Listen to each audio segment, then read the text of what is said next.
On that fateful night of February 11, 2012, the world lost an icon. Whitney Houston was found unresponsive in a hotel bathtub in Hollywood, a tragic end to a life filled with music, brilliance, and heartache. Addiction, it's the monster that doesn't discriminate. It doesn't just haunt the downtrodden. It preys just as mercilessly on those basking in fame and fortune. You might think that legends, with their wealth and power, are immune to its grasp. But in truth, they're the juiciest targets. Money, influence, and the suffocating loneliness that comes with the spotlight create a perfect storm. One moment of vulnerability, and even the brightest stars can plummet, dragged into darkness by the very demons they once believed they could control. Addiction doesn't care if you live in a mansion or on the streets. A single mistake can lead to a downward spiral, destroying careers, reputations, and lives in the blink of an eye. It doesn't just break hearts, it obliterates souls, leaving behind shattered legacies and hollow echoes of greatness. In the video below, we'll uncover the harrowing tales of 19 R&B legends who fell from grace. Once celebrated for their soaring vocals and magnetic presence, they found themselves caught in addiction's unforgiving grip. Some lost their lives, consumed by the monster. Others survived but remained haunted, mere shadows of who they once were. And it all began with just one hit, a single choice that unraveled everything. David Ruffin, the voice that shattered under stardom.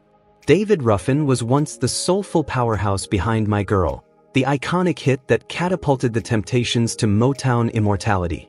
In 1965, his raspy, mesmerizing vocals pushed the song to #1 on the Billboard charts, turning Ruffin into an overnight sensation. Standing tall with a captivating presence and a voice that could both soothe and ignite, he seemed destined for greatness. Yet behind the glitz and glamour was a tormented soul, a man slowly unraveling under the pressure of his own success. Ruffin officially joined the Temptations in 1964, and within 2 short years, he was part of a string of chart-topping hits. Ain't Too Proud to Beg, Beauty Is Only Skin Deep, I Know I'm Losing You. Success came fast, and with it came crushing expectations. Determined to stay on top, Ruffin pushed himself to the edge, sleeping less than 3 hours a night, terrified of losing his voice, his place, his fame. Desperation took root, and soon he turned to cocaine, at first just to keep going, but quickly it became a relentless addiction. By 1966, the cracks were showing. Ruffin's behavior grew erratic, psychotic episodes on stage, screaming fits mid-performance. In 1968, after a heated dispute over the band's name, he wanted it to be David Ruffin and the Temptations. He was fired. What followed was a series of desperate attempts to reclaim his spotlight, including crashing his former bandmates' shows, seizing the mic in front of bewildered crowds. His solo career, fueled by ego and fractured dreams, never found the same success. Instead, it spiraled into a series of flop albums, broken contracts, and arrests for cocaine possession in 1972 and 1975. By the mid-1980s, Ruffin was a shadow of his former self. Living in rundown motels, scraping by with $250 gigs at community halls, he was estranged from family and abandoned by most friends. Homeless, battling his demons, he wandered aimlessly, an icon lost in obscurity. On May 31, 1991, there was a fleeting glimmer of hope, a recording session with old friend Eddie Kendricks in Philadelphia. But just hours later, Ruffin was seen at a notorious drug den in North Philly, ingesting nearly pure cocaine without sleep or food for 12 hours straight. By dawn on June 1st, he was found slumped in a stranger's car, a drug dealer who knew him well. The man drove to the University of Pennsylvania hospital, dragged Ruffin's body from the back seat, and left without a word. David Ruffin died in silence, without ID, his pockets holding just $53. No one recognized him until the police traced his fingerprints. 3 days later, his family was notified. There was no grand tribute, no media fanfare, just a faded legend abandoned in death as he had been in life. An icon of Motown's golden age, whose unforgettable voice once moved the world, now lay forgotten. A tragic figure whose relentless pursuit of stardom ultimately consumed him. Frankie Lyman, a voice that once soared, silenced too soon. Frankie Lyman wasn't just a teenage sensation, he was a revolution. At just 13 years old, the skinny, bright-eyed kid from Harlem rocked America to its core with the hit song Why Do Fools Fall in Love? His voice was pure magic, soaring, soulful, and unstoppable. His electrifying dance moves and contagious charisma lit up every stage. In a world where black teenagers were rarely seen on mainstream TV, Frankie broke through, captivating white audiences who sat in stunned, reverent silence. He didn't just shatter musical boundaries, he tore down racial ones too. But fame came too fast, too soon. Frankie wasn't prepared for the whirlwind that followed. By 14, he had left his group, the Teenagers, behind, wandering through the entertainment world alone. Without a guiding hand, a father, a mother, or anyone to shield him, he faced the harsh realities of fame on his own. Signing contracts without advice, paying for his own stage suits, hauling his luggage on endless tours, he carried the weight of stardom on his fragile shoulders. And then he found heroin. By the time he was 15, addiction had taken hold. His once glowing face grew gaunt, his brilliant smile faded, and his vibrant voice was just a hollow echo. The gigs that once came in abundance now dried up. In 1961, he was arrested in Manhattan. Police found 2 syringes, a packet of heroin, and a body that was little more than skin and bones. Sent to rehab, there was a flicker of hope, a chance for redemption. But after his release, the demons of addiction reclaimed him. Night after night, he sought refuge in seedy clubs, drowning his pain in jazz and heroin. He married 3 women in 3 years. Only the last marriage, to Amira Eagle, was legal. When their baby didn't survive, Frankie was shattered. Grief pushed him deeper into despair. For the last months of 1967, he vanished. No performances, no phone calls, just mounting debts and the constant arrival of drug deliveries to his Bronx apartment. On February 28, 1968, a glimmer of hope returned. Frankie signed a new performance deal, one that could have marked his comeback. Wanting to celebrate, he visited his foster mother in Harlem. Locking himself in a room, he prepared a dose of heroin, unbeknownst to him, over 80% pure. He injected it and collapsed onto the cold wooden floor, life slipping away in silence.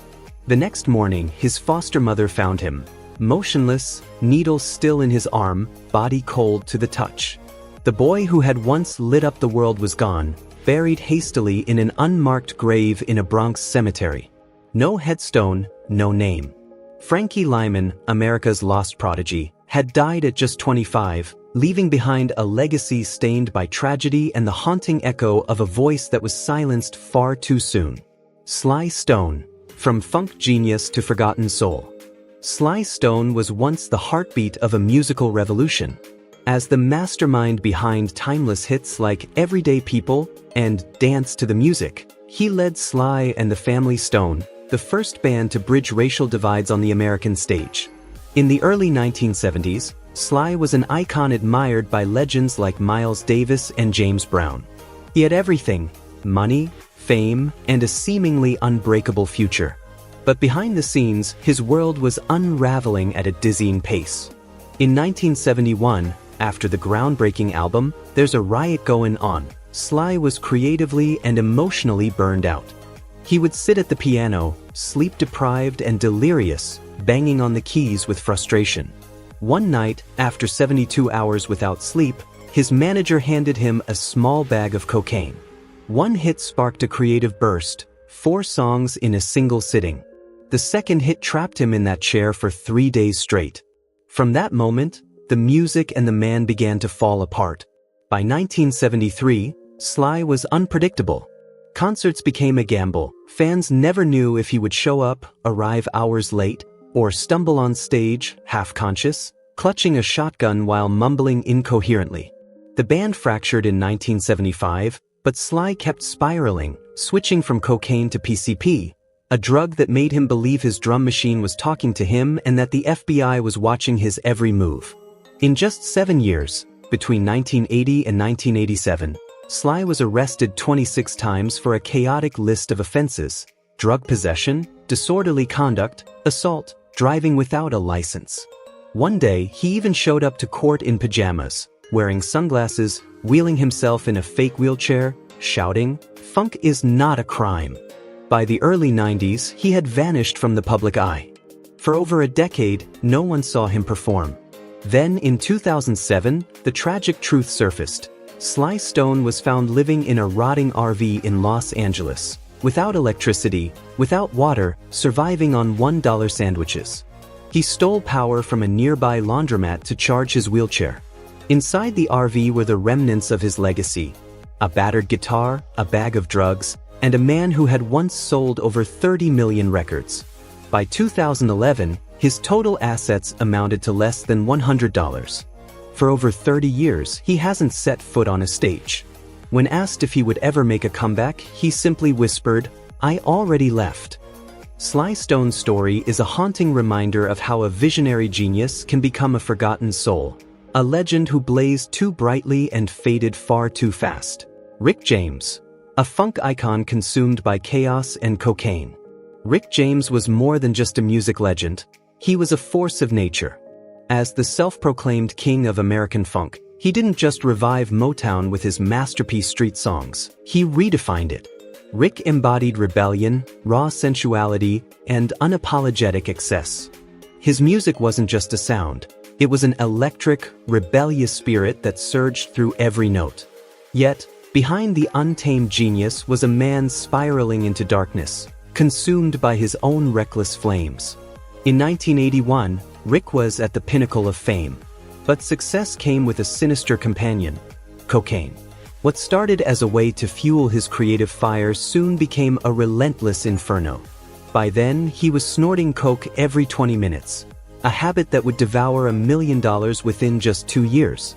Studio sessions turned into chaotic spectacles, as Rick's world warped into a psychedelic nightmare where reality and delusion intertwined. He didn't just make music, he waged war against his own sanity. Rick's personal life mirrored his chaotic artistry. He surrounded himself with an entourage of 24 women, each bound by bizarre contracts to satisfy his whims. Mood swings could erupt into violence. A manager arriving 5 minutes late might find a gun to their head, only to receive wads of cash in the next breath as a twisted apology.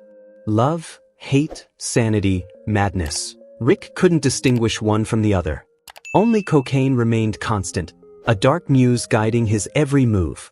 But Rick's mania would soon cross unforgivable lines. In 1991, in a horrifying episode, he kidnapped a woman, subjected her to 6 hours of brutal torture, and forced her to inhale drugs from a red-hot spoon. Rick saw it as creative art, but the world saw a monster. 2 years later, another woman fell victim, bound with duct tape, her hair viciously hacked off while Rick's laughter echoed through the room. The courts saw through his tortured genius and sentenced him to more than 5 years in prison. When Rick finally walked free, he was a shattered remnant of his former self, a ghost of the funk god who once ruled the stage.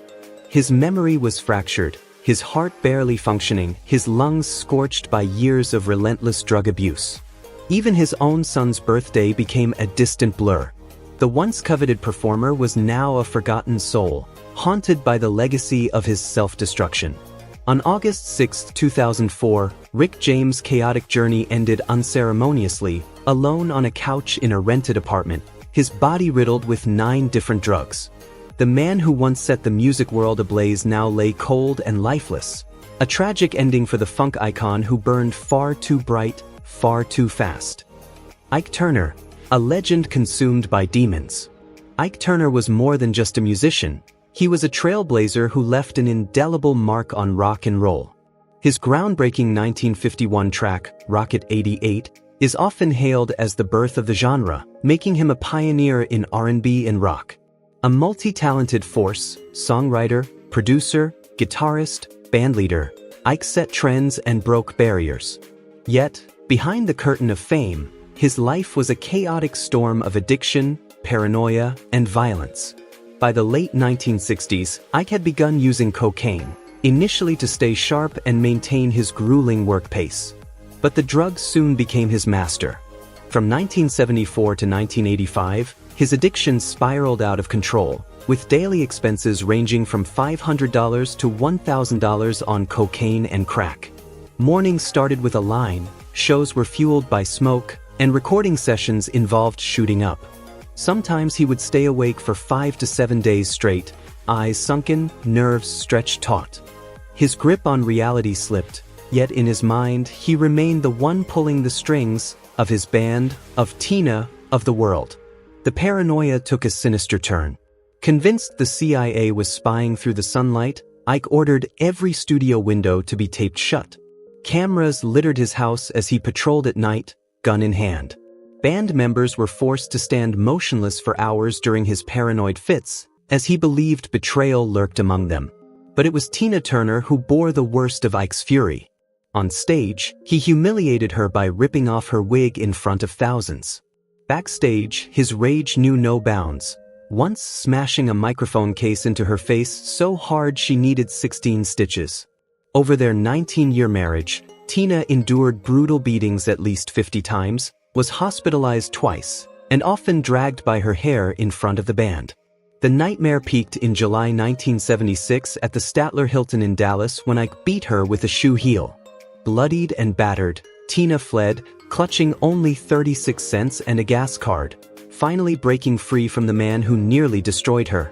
As Ike's addiction deepened, so did his downfall. By 1987, police had raided his home 3 times in just a few months, uncovering nearly 300 grams of cocaine, 2 guns, and 5 blood-stained crack pipes. Sentenced to 18 months in prison, he emerged unchanged, immediately relapsing, cycling through rehab more than 15 times over 2 decades. The once great musician, now a shell of his former self, appeared on television in 2004, face scarred, hands trembling, his mind a fractured puzzle. In 2007, Ike Turner died in his sleep from heart failure. Yet the poison remained, cocaine still present in his blood. The coroner's report spoke of a heart corroded by decades of abuse, a body battered from within. There was no funeral, no memorial. Tina Turner's final words on his death were piercingly brief. "I don't mourn him. I mourn the man he could have been." A once untouchable music legend, consumed and broken by his demons, Ike Turner's story serves as both a tragic caution and a haunting reminder of talent lost to the darkness. R. Kelly, the fallen king of R&B, lost in power and addiction. Once crowned the undisputed king of R&B, R. Kelly's voice soared through generations, selling over 75 million records worldwide. With iconic hits like I Believe I Can Fly and Ignition, Remix, he wasn't just a musician, he was an icon, a lyrical mastermind whose influence shaped the landscape of American music for decades. Yet behind the electrifying performances and chart-topping success lay a darkness that fame and fortune couldn't hide, a life entangled in drugs, abuse, and unimaginable control. Born into the unforgiving streets of Chicago's South Side, Kelly's childhood was a nightmare, marked by years of sexual abuse by family members. The trauma carved deep scars, but no one came to his rescue. With no room to show weakness, he buried his pain and found solace first in music, then in substances. As his career began to skyrocket in the late 1980s with public announcement, Kelly's dependence on sedatives crept in. But as his fame exploded in the mid-1990s, his addiction spiraled. Cocaine, MDMA, Xanax, anything that could keep him energized on stage and ensnared in his own power fantasies off it. Kelly's mansion, a sprawling 17,000-square-foot estate in Chicago, became a fortress, a prison for the young girls he manipulated and controlled. Isolated from the world, these victims had no phones, no freedom, and lived according to his twisted schedule. High for days at a time, Kelly orchestrated disturbing and degrading rituals, leaving many victims scarred for life, both physically and emotionally. In 2019, FBI reports revealed haunting details. One girl, trapped and desperate, wrote his name in her own blood on a bathroom wall, pleading for someone to see her pain. For over 15 years, Kelly's empire thrived on control and secrecy, shielded by his fame and the numbing grip of drugs. But in 2017, as the #MuteRKelly movement gained traction, the truth broke through the facade. The public outrage became an unstoppable force, and between 2018 and 2021, Kelly's world imploded. Sentenced to 30 years in prison, stripped of his royalties, and facing over a dozen lawsuits totaling $37 million, his legacy was erased from the music industry. Today, behind bars, Kelly's once unstoppable spirit is reduced to a hollow shell. He sits alone, heavily medicated to stabilize his severe depression, muttering fragments of his old songs, haunted by the shattered remnants of his past. Once a music giant, now just a broken soul, trapped not only by his crimes but by the ghosts of his choices, his spirit crushed long before the prison doors ever closed. Sean Combs, known to the world as Diddy, was once the unstoppable force behind Bad Boy Records. A visionary mogul, he didn't just build a music empire, he shaped the sound of a generation. From producing chart-topping hits to launching superstar careers, Diddy was synonymous with success, fashion, and influence. His name echoed through the halls of hip-hop royalty, a titan in both music and business. But beneath the lavish lifestyle and glittering achievements lay a darker truth. Behind the multi-million-dollar deals and red carpet appearances was a chaotic world fueled by drugs, power, and unchecked desire. Since the early 1990s, when Bad Boy took the music scene by storm, Diddy's life became an endless cycle of late-night parties, where cocaine, MDMA, and ecstasy flowed as freely as the champagne. In these drug-fueled gatherings, the charismatic tycoon slowly lost himself, craving the control and adoration that came with his fame. Those around him described him as a relentless machine, driven by stimulants, paranoia, and an insatiable thirst for dominance. At the height of his empire in the 2000s, Diddy wasn't just a music mogul. He was a fashion icon, film producer, and spirits entrepreneur, his ambition knowing no bounds. Yet, to sustain this sprawling kingdom, he fell into a toxic game where power, drugs, and violence intertwined. His infamous parties became twisted rituals of manipulation. At his Los Angeles mansion, where cameras were turned off and doors locked tight, dozens of young artists, models, and underage girls were drawn into a web of debauchery. In these soundproof rooms, behind the veil of fame, disturbing secrets lay hidden. Though whispers of misconduct surfaced as early as 2019, Diddy's wealth and influence kept the allegations at bay, until it all came crashing down. In 2024, after years of silence, the truth erupted. The FBI raided his mansion, uncovering disturbing footage, drugs, and testimonies from over 50 women. Leaked videos painted a harrowing picture of abuse, coercion, and exploitation. As the media frenzy ensued, Diddy's lucrative partnerships dissolved, his bank accounts were frozen, and the man once hailed as a genius was now labeled a predator. When the gavel fell, it wasn't just his freedom that was lost. It was his legacy, an empire built on talent, shattered by scandal. Sentenced to 15 years in prison, Sean Combs became a cautionary tale. A man who had everything, but whose darkest impulses led to his downfall. James Brown, the soul king destroyed by addiction and violence. James Brown, the godfather of soul, wasn't just a musician, he was a force of nature. With his electrifying performances, commanding voice, and signature dance moves, he captivated audiences worldwide. Hits like I Got You, I Feel Good, and Papa's Got a Brand New Bag cemented his legacy as a funk and soul legend. At the height of his fame, Brown seemed unstoppable, a blazing star lighting up stages across the globe. But behind the vibrant curtain of success lay a life teetering on the edge. By the late 1960s, as Brown's career soared, his personal life unraveled. The relentless pressure of grueling tours, financial strain, and the weight of an ever-growing entourage became too much. Refusing to show weakness, Brown turned to drugs. First cocaine, then PCP, a powerful and destructive substance that distorted his reality. What began as a way to keep the fire burning on stage became a merciless addiction that took control of his life. By the mid-1980s, James Brown was unrecognizable. Paranoia set in, making him unpredictable and dangerous. He would lock himself in rooms, screaming at unseen enemies, clutching drugs and firearms. His wife, Adrienne, became a victim of his violent outbursts, often leaving her bruised and broken. Brown's close associates distanced themselves, fearful of his erratic behavior. The man who once dazzled crowds now oscillated between musical genius and uncontrollable fury.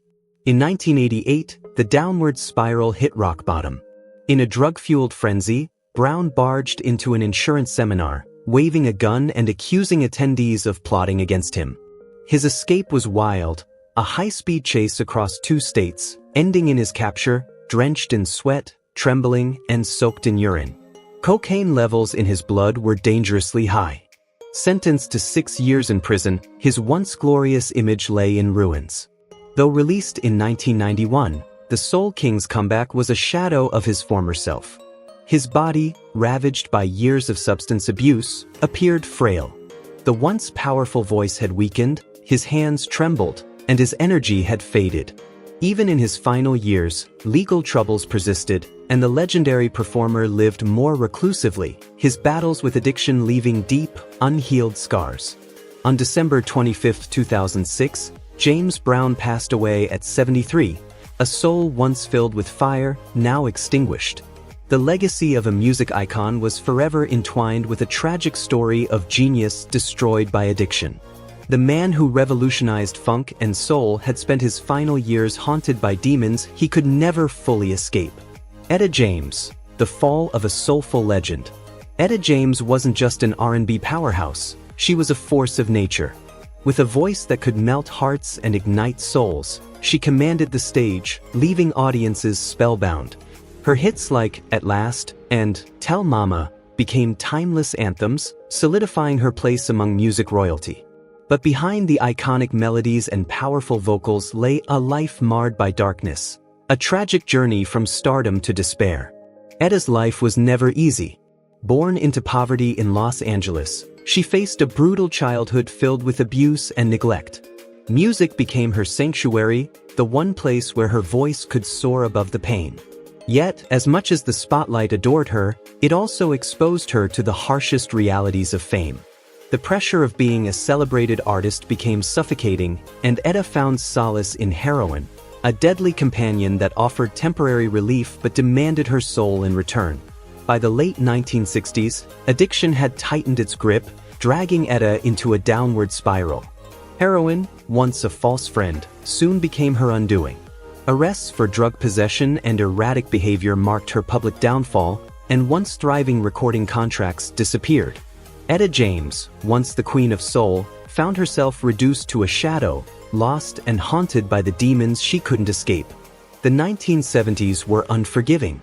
Etta lived in the shadows of her former glory, bound by addiction and poverty. The stage that once embraced her talent was now a distant memory. It wasn't until the 1980s that Etta found the courage to fight back. Rehab became her battleground, where she faced not just withdrawal but the ghosts of a life wasted.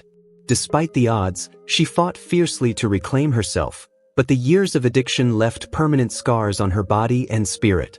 In 2012, after a prolonged battle with illness, Etta James took her final bow. The world lost an icon, but her soul-stirring voice lives on, a haunting reminder of talent intertwined with tragedy. Though her life was turbulent, her legacy remains undiminished. A testament to the power of music to transcend even the deepest of sorrows. Whitney Houston, from golden girl to tragic legend. Whitney Houston was more than just a voice, she was an era. Dubbed the Golden Girl of music, her powerhouse vocals and timeless hits like I Will Always Love You enchanted the world, solidifying her place as an R&B legend. Her rise to fame in the mid-1980s marked the birth of a musical phenomenon, an untouchable talent destined for greatness. Born into a family rooted in musical excellence, Whitney seemed predestined to carry on the legacy of her mother, gospel singer Cissy Houston. Yet, the weight of those expectations slowly wove a thread of pain through her glittering career. The turning point came in 1992 when Whitney married Bobby Brown, a man fighting his own battles with addiction. In her quest to cope with the suffocating pressures of fame and the chaos of her marriage, Whitney found solace in drugs. What began as an escape soon became an unbreakable chain, dragging her vibrant career into darkness. By the late 1990s, the sparkle in her voice began to fade, her once crystalline high notes grew raspy, and her iconic stage presence turned fragile. Fans watched in disbelief as the woman who once owned the stage now struggled just to stay afloat. The 2009 World Tour was a sobering testament to how deeply addiction had taken its toll. In Vancouver, a city that once cheered her name, Whitney stumbled through lyrics, gasped for breath, and left the audience with a haunting silence, replaced by boos of disappointment. The once untouchable star now seemed trapped in a fading glow, her glory dimmed by the shadows of addiction. Then came that fateful night, February 11, 2012. Whitney Houston was found lifeless in a bathtub at the Beverly Hilton Hotel just hours before the Grammy Awards. At 48, the world lost a voice that had moved millions. Though the official cause of death was drowning, the autopsy revealed a grim cocktail of cocaine, marijuana, and alprazolam in her system, substances that left her body too weak to fight back against the water. The room, once meant for rest and celebration, became the final chapter in the story of a legend who soared too high, only to fall tragically hard. Whitney Houston's life remains a bittersweet melody, a reminder that even the brightest stars can burn out when the pressure becomes too heavy to bear. Bobby Brown, a legend consumed by darkness and despair. Once a blazing icon of the new jack swing era, Bobby Brown captivated an entire generation with his electrifying hits like My Prerogative and the unforgettable album Don't Be Cruel. In the late 80s, his voice was the anthem of youth, and his dance moves were pure fire. Yet behind the glitz and triumph, Bobby's life was slowly unraveling, haunted by a past that never stopped chasing him. Growing up in the unforgiving streets of Boston, Bobby was no stranger to violence and poverty. Those early scars ran deep, and when fame came crashing in, the weight was too much to bear. Addiction wrapped its claws around him. Cocaine, heroin, and alcohol became his constant companions, numbing the pain but destroying the man behind the music. His highly publicized marriage to Whitney Houston, once hailed as a fairy tale, turned into a toxic spiral that dragged both stars into the darkest depths of addiction. Instead of salvation, their love became a battlefield, with substance abuse ripping apart whatever happiness they tried to build. By 1992, the descent was undeniable. Bobby's name, once synonymous with talent and charisma, became a tabloid fixture for all the wrong reasons: arrests for drunk driving, disorderly conduct, and reckless behavior. His voice, once smooth and commanding, began to falter, and performances grew increasingly chaotic. The hits faded, and so did his fame. When Whitney passed away in 2012, the final remnants of Bobby's hope seemed to vanish. Desperation took root, and addiction continued its ruthless grip, leaving a once-beloved star in ruins. Bobby Brown, the legend who once set the world on fire, was now a tragic symbol of shattered dreams, a cautionary tale whispered with a heavy heart.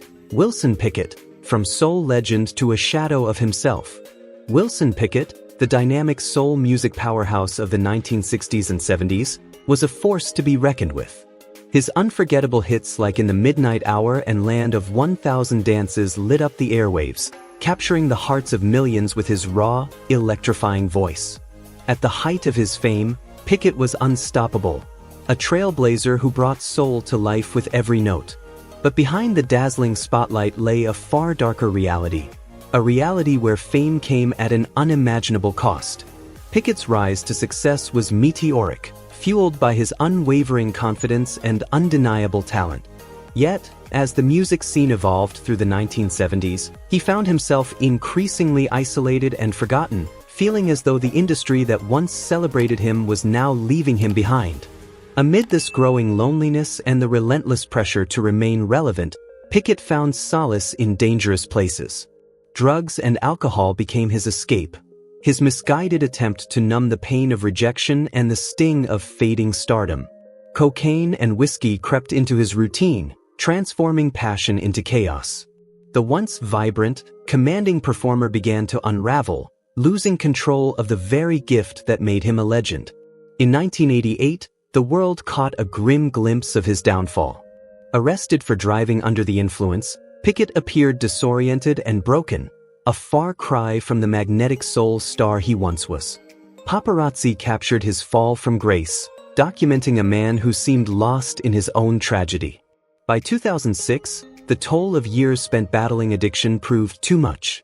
Wilson Pickett's heart gave out, a final act not directly linked to drugs but undeniably shaped by the pain and damage they had wrought.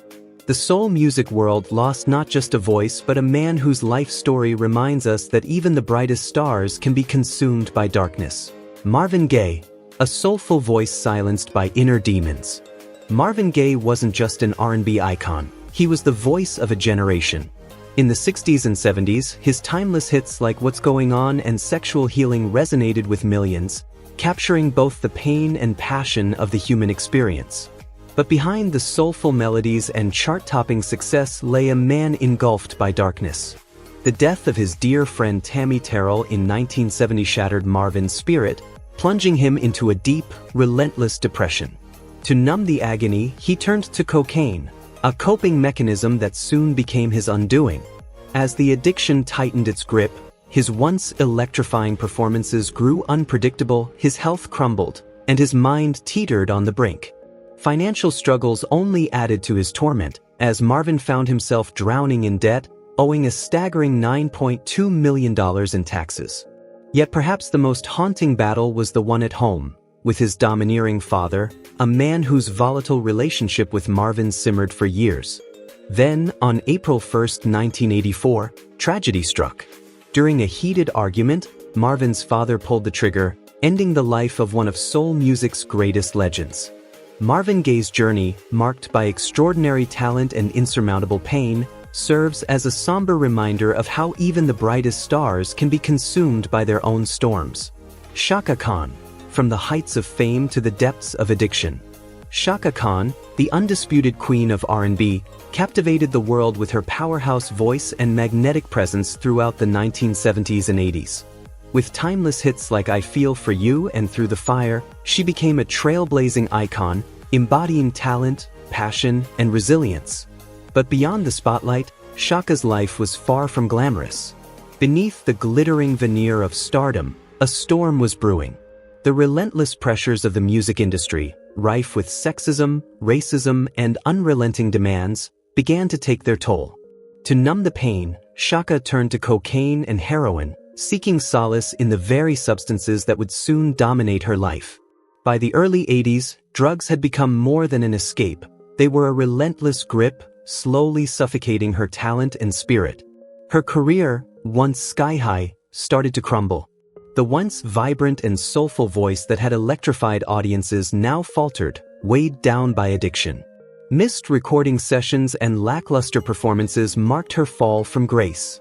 As her voice grew weaker, so did her resolve. By the mid-1980s, Chaka was drowning in debt, having burned through her fortune on drugs and extravagant parties. The once radiant star now found herself alone in the dark, battling demons no one else could see. But Chaka Khan was never one to give up. After years of struggling, she reached for hope. Rehab was brutal, but it was also a lifeline, a chance to reclaim the brilliance that addiction had dulled. Emerging stronger, Chaka fought to rebuild her career and her life. Though the scars remained, she found strength in her survival, proving that even the brightest stars can rise again after falling into the shadows. Mary J. Blige, a queen battling demons. Mary J. Blige, hailed as the queen of hip-hop soul, emerged as a musical force in the 90s, captivating the world with her raw, soul-stirring voice. Her debut album, What's the 411? In 1992, marked the beginning of a legacy, one defined by both triumph and torment. As her career soared to dazzling heights, behind the scenes, Blige was spiraling into a dark abyss. Caught in the whirlwind of fame, Blige fell into the clutches of addiction. Alcohol and cocaine became her escape from a painful past marked by poverty and violence. Despite topping the charts and earning critical acclaim, she found herself fighting daily against the shadows of her childhood trauma. At the peak of her success, she spent millions feeding her addiction, numbing the ache that haunted her. The consequences of her struggles became increasingly evident. Performances grew erratic, plagued by incoherence and absences. Once celebrated for her powerful presence, she became a shadow of her former self. Chaotic concerts, missed appearances, and interviews that made little sense tarnished her public image. As her health declined and debts mounted, the world began to see the cracks in her armor. In 1997, Blige bravely admitted her addiction, but the road to recovery was long and brutal. It wasn't until 2001 that she truly confronted her demons and fought to reclaim her life. Slowly, through immense resilience and a fierce will to survive, she emerged stronger, both as a woman and an artist. Though her later albums may not have captured the same iconic brilliance as her earlier work, Mary J. Blige remains a symbol of strength, a queen who faced her darkest battles and found a way to rise once more. Lisa Lopez, a bright flame, tragically extinguished. Lisa "Left Eye" Lopez was more than just a standout member of the iconic group TLC. She was a fierce talent, a visionary artist, and a soul struggling to break free from the demons that haunted her. Beneath the dazzling success and chart-topping hits lay a life marked by turmoil, addiction, and the weight of bad decisions. At the height of TLC's fame in the mid-1990s, Lisa's personal battles were intensifying. Consumed by depression and anger, she sought refuge in alcohol, downing 2 bottles of vodka a day to numb the pain. Her volatile relationship with her boyfriend, Andre Riessen, and frequent clashes with her bandmates only deepened her sense of isolation. Addiction became her coping mechanism, but it also dimmed her creativity and jeopardized her place within TLC. The breaking point came in a moment of uncontrollable rage. In a heated argument, Lisa set fire to Riessen's $1.3 million mansion, a reckless act that led to 5 days in jail and 3 years of probation. The world watched in shock as her career unraveled, and Left Eye found herself increasingly isolated, overshadowed by her own impulsiveness and unresolved pain. By 2002, desperate for a fresh start, Lisa retreated to Honduras, a place she hoped would bring clarity and healing. But instead of solace, her final days were filled with eerie coincidences and a growing obsession with mortality. On a remote road, speeding through her thoughts and unresolved struggles, tragedy struck. Lisa's SUV veered off course, flipped multiple times, and in a cruel twist of fate, she was ejected from the vehicle, losing her life instantly at just 30 years old. When her belongings were recovered, they revealed a haunting glimpse into her state of mind. Sedatives, a small bottle of liquor, and a handwritten diary filled with reflections on life, death, and salvation. Left Eye's passing left behind a question that would forever linger. Could she have conquered her inner battles and reclaimed her light, or was her fate tragically sealed from the start? Donny Hathaway, a genius tormented by shadows. Donny Hathaway, the soulful genius of R&B, possessed a voice so divine it seemed to carry the weight of love and pain in every note. In the early 70s, his groundbreaking album Everything Is Everything catapulted him to fame, cementing his place among the most iconic voices of his generation. But behind the brilliance lay a battle no melody could soothe. Less than 4 years after reaching the pinnacle of his career, whispers began to haunt Hathaway's mind, distorted, menacing voices that grew louder and more relentless. Diagnosed with paranoid schizophrenia, Donny's world crumbled. Treatment brought more torment than relief. Medications dulled his mind, slowed his reflexes, and stole the power of his voice. Desperate to quiet the chaos, he plunged into a reckless spiral of stimulants and depressants, sleeping pills, amphetamines, alcohol, and outdated antipsychotics, all while paranoia drove him deeper into isolation. By 1975, debt mounted, nearly $80,000 spent on drugs, gadgets, and personal security, convinced that the CIA was hunting him. The studio, once his sanctuary, became a battleground where he smashed microphones and shouted about hidden surveillance. Projects faded away. Friends, once close, now watched from a distance as his mental state unraveled. From 1976 to 1978, Hathaway's performances dwindled to just 2, both cut short by panic and fear. On January 12, 1979, a glimmer of hope emerged, a reunion with Roberta Flack for a new duet. The recording session at a New York studio stretched 5 hours, but Hathaway seemed uneasy, pulling out cables and toppling equipment, convinced his life force was being siphoned. Roberta pleaded with him to hold on, but the session ended in heartbreak. Hours later, tragedy struck. At 2 a.m., staff at the Essex House Hotel made a chilling discovery. A body had fallen from the 15th floor. It was Donnie. In his room, there was no sign of a struggle, just a torn antipsychotic prescription and a few unmarked pills scattered on the floor. The voice that once captivated the world had been silenced, leaving behind a haunting legacy of brilliance and pain. El DeBarge, a voice of heaven lost in the darkness. El DeBarge's angelic voice once lit up the 80s R&B scene, captivating the world with hits like Rhythm of the Night. Behind that velvet sound, however, was a soul fighting demons far darker than anyone could imagine. Born into chaos, El was crushed from a young age, abused by his father and suffocated by poverty. Music became his sanctuary, but fame came with a price. When DeBarge disbanded in 1986, the lights faded, and El found himself spiraling into addiction. Heroin became his cruel companion, a deadly embrace he couldn't escape.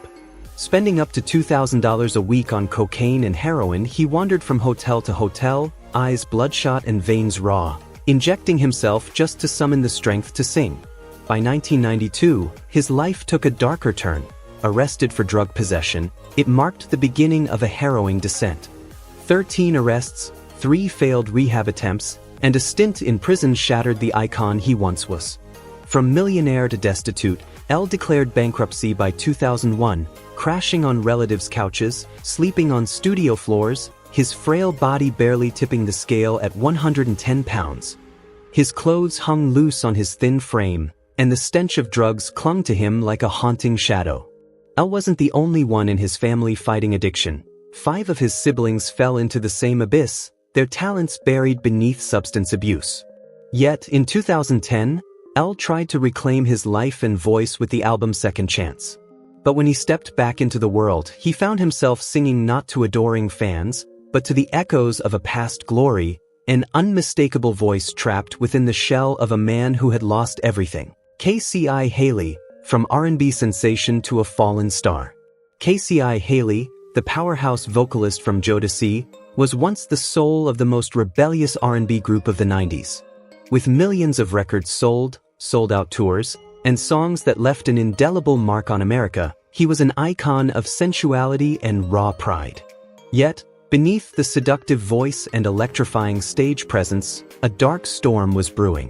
In 1994, the cracks began to show. K.C.I. couldn't cope with the pressure. Competition, internal conflicts, and relentless scandals took their toll. Desperate for relief, he turned to vodka laced with sedatives. It wasn't long before cocaine entered the mix. Day and night, he drowned himself in booze and drugs as if they were his lifeline. On his worst days, he would burn through $3,000 just to feel alive. The consequences were devastating. Concerts turned into chaotic scenes, K.C.I. vomited mid-song, collapsed on stage, and even fell asleep in front of thousands. In 1997, he blacked out backstage, and doctors warned him that his drinking would kill him. Yet, he ignored their pleas and left the hospital within 12 hours. A year later, his body retaliated, blood poured from his stomach due to severe ulcers from alcohol abuse. Over the next 5 years, K.C.I. squandered over $4 million on alcohol, drugs, and fleeting romances. His once lavish lifestyle crumbled. His house was foreclosed, cars repossessed, and he found himself crashing on friends' couches.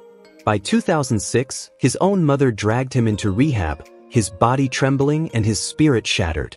When he re-emerged in 2013, K.C.I. was a shell of his former self, a frail figure singing from a chair, his knees too damaged to stand, his eyes sunken from 2 decades of substance abuse. And there you have it, another heartbreaking chapter in the lives of R&B legends. Once the rulers of the stage, now left with only the remnants of their dreams. Addiction knows no boundaries. It can tear down even the greatest of talents. What are your thoughts on these stories? Do you believe that fame and pressure push stars towards self-destruction? Share your insights in the comments below. And if you want to hear more untold stories behind Hollywood's glittering facade, don't forget to like, share, and subscribe.